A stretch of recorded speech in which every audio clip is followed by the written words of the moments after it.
I'm Linda McClintock which is my married name, and I came to Topsham with my dad and mum in 1961 when I was 9 years old. I think it was probably one of the coldest winters on memory, and I remember the river being frozen over, and I think we didn't have to go to school for a week or something, which was very exciting then. Everybody knew us. I mean, I remember walking down the street and with my twin sister Jackie, and somebody stopping us and saying, "You must be the doctor's daughters." And I smiled, and she went, "And you even smile like him." Topsham as a place has early on two very strong memories. One was the stagehands, which I remember going to, and the other one was the sailing club. Sailing in cadets, and being made to wear lots of jumpers because I was so slim and far too light, so I had to wear lots of jumpers and things. I must have been about 13 or 14, I think, when I joined Young Stagehands, and it really, I think, was the place to be in Topsham at that time. Everybody went to stagehands, and people came from County Weir and Exeter to join stagehands. And it brought it all back to me quite recently because they've had Under Milk Wood on Radio 4, and that I can remember sitting for hours on the edge of the stage when to say my 3 lines or something in Under Milk Wood. And that was, I didn't realise just how forward-looking that was at the time. It was quite a controversial play when it first came out, and I had no idea of that. It was just something that we did. Miranda Leger I was always slightly afraid of her, not afraid, frightened, but she was somebody that was obviously knew exactly what she wanted and what she wanted us to do. I certainly think the Young Stagehands gave me a lot of confidence and ability to. It's the whole of Topsham is full of people who've done extraordinary things, and a lot of us, we come back to things like Young Stagehands. The high street in Topsham, I think, hasn't changed. It still sort of wiggles round, and it's all small local people doing things.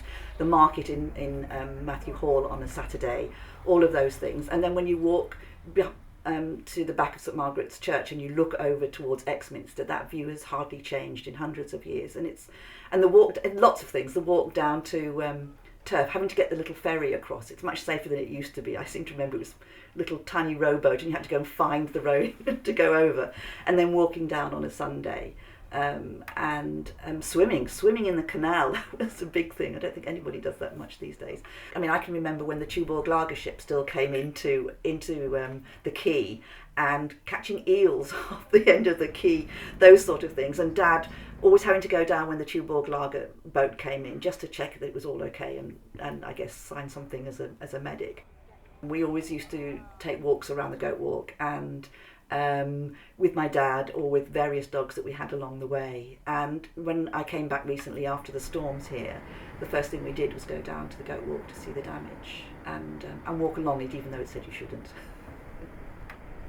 I left Topsham to go to university, to Southampton, in 1970, and after university I was going to do VSO and went off to the Philippines. I ended up working on a community-based health programme, and planned to go for 2 years, and came back 13 years later with a husband and 2 children. My husband Romy was the parish priest of the small town Damulog where I was based. He left the priesthood before we got married, I hasten to add. We saw the area through the whole of martial law, and I've known people there for a very long time. So it's nice to go back because we can see the changes that we've been able to make happen. Christian Aid partnered our work in the Philippines for over 10 years, and they actually brought us back to the UK in 1989, which is why we're based up in Cheshire, because that's where they brought us back to. And I'm now the regional manager for the west side of England for Christian Aid. Aisha is a doctor in London, and she is, because I kept my maiden name, she's known as Isca McClintock, and very recently a patient for the first time called her Dr Mac, which is what my dad was known as in Topsham. So again, it feels like history repeating itself, which is lovely.